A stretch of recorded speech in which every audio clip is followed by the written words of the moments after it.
Magandang araw mga ka-channel. This is Kuya M once again at salamat sa panonood.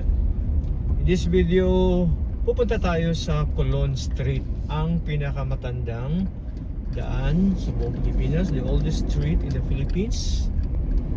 So, ito na yan, ito yung crossing niya. Liliko ako pa kanan. Yan, yun yung marker, oh. Nakita nyo ba yung obelisk? Yan, yun yung marker ng Colon Street, mga ate at kuya. Dali lang. No entry, Lapu-Lapu. Pwede tayo dito. So, this is it. Ito yung pinaka-start ng Colon Street, mga ka-channel. Yan. So, dito nyo makikita mga lumang building kasi this used to be the business district of Cebu City, mga ate at kuya, no? Dito dati yung mga malls, mga department stores, sinihan, at iba-iba pa na may mga bangko. Ayan, yung nasa left side na malaking building is Gaisano Main. Gaisano Main yan. Ayan. At dito naman sa kanan, yung green is University of the Visayas, mga ate at kuya, no? So this is it, this is Colon Street. Pero marami nang nabago compared to like 20 years ago, no? Marami nang nabago na dito sa Colon Street, no? May mga bagong buildings, may mga lumang buildings na dinemolish for a new one, no? And I can say naman na medyo gumanda ang peace and order situation dito sa Colon Street. Kasi dati mga ate at kuya, pag sinabing Colon Street, ayan, nasa isip agad ng mga tao, maraming mandurukot, mga ganun, ano, manloloko. Pero I think habang nagka-develop naman tayo, yung economy natin is ano na rin, no? Nagka-develop ng mga thinking ng tao. So, yung nasa kanan is University of the Visayas, UV. Sa left side is Gaisano Main. Dito yung dati yung mga Gazini, mga Gao, no? Fairmart ba? Hindi, walang Fairmart dito. Ayan, yung Super Metro, wala yan dati, mga ka-channel, ano? Isa yan sa mga bagong buildings dito sa Colon Street. Yung nasa ano naman, yung nasa kaliwa, lumang building yan, no? 20 years ago, 25 years ago, diyan kami namimili dati. So this is Colon Street. Pero yung mga sinihan wala na, no? Dati nung high school ako, ilang years na ba yun? Mga 30 years ago, may mga sinihan dito at lagi akong nakakapanood ng sine kasi meron akong classmate na merong weekly pass, mga ate at kuya, meron siyang libre and we can bring one companion. So every week kami nanonood ng sine, mga ka-channel. Yan.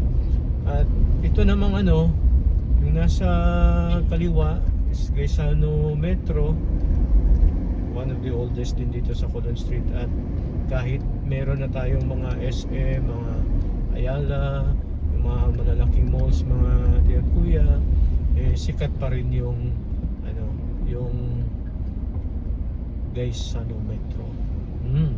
Tsaka tatlong Gaisano pala dito sa Colon Street: Gaisano Main, Gaisano Metro, at on your right side naman is Gaisano South. Yung pangalan dati is Gaisano South, pero hindi ko na alam kung ano pangalan ngayon. Binago yata yung pangalan niya. Gaisano Capital na yata ito.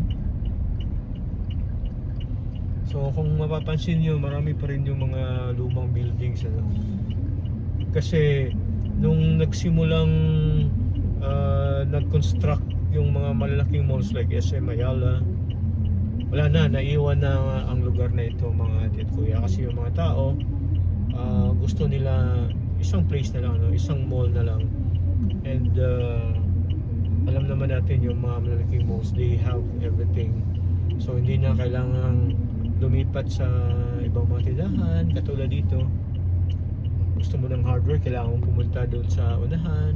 Gusto mo ng gamot, may mga pharmacies pero kailangan mong lumabas, ano. Pero nung mayroon ng SM tsaka Ayala, wala na yung tao pumupunta na doon. Pero hindi naman natin sinasabi na wala na pumupunta dito. Ang dami pa rin tao dito, mga ate at kuya, lalo na pag araw ng linggo. Kahit nga ngayon, holiday ngayon, pero marami pa rin mga tao pumupunta dito sa Colon Street. Mahaba itong Colon Street, mga ate at kuya, one way ba yun doon? Pero liliko ako dito sa Kilat Street para lumabas tayo doon sa Jones Avenue. Yan.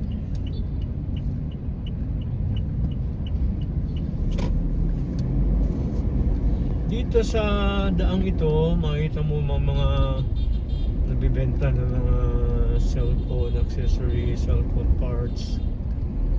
Marami dito yan. Minsan nire-raid nga lang. Nire-raid nga lang kasi may ibang nagreklamo na yung mga nawawala nilang cellphone, yung mga nanakaw nilang, yung mga cellphone na ninakaw, nakita nila dito sa may mga tindahan dito, pero hindi naman lahat mga ka-channel na to. One Central Hotel, ano yan,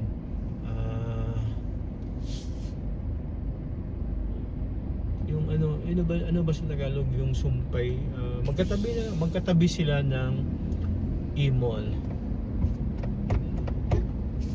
Elizabeth Mall. Saan ba siya pupunta? Yan kasi naman uy, bawal dyan, bawal right turn dyan, so dapat dito ka.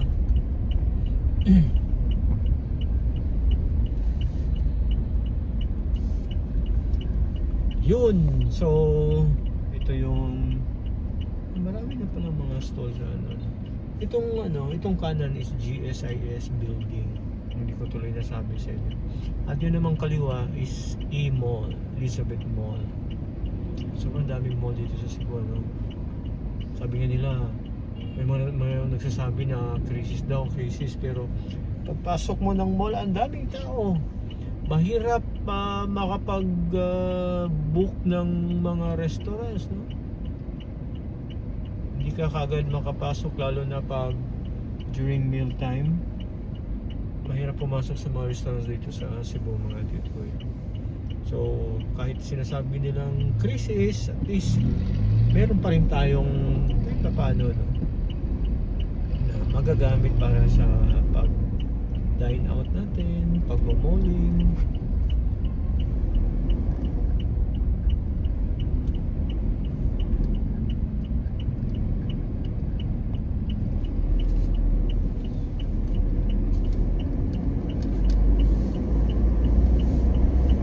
Liko tayo papuntang punta tayo Osmeña Boulevard, Jones Avenue. Ay, go pa, go! Yan. Para makita rin natin ang yung BRT terminal, yung daanan ng mga bus namin. Nasa kaliwang bahagi po yan.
BRT siya, pero I don't know bakit pinapadaan yung mga jeep. Akala ko this is exclusive for buses mga atid ko yan. Pero siguro para ma-decongest ang main PUJ route at saka hindi pa naman ganun kadaming buses ang nag-ooperate at gumagamit nitong BRT lane mga atid ko yan. Okay lang yan, understandable naman. Pero dapat sa ibang bansa kasi pag sinabing BRT bus lane talagang bus lang yung gumagamit. Except for Singapore, wala silang mga wala silang mga bakit ang daming tao doon na binibigyan. Singapore, meron silang bus lane pero pwede naman dumaan yung mga ibang sasakyan, kaya lang dapat mag-give way sa buses kapag mayroong bus.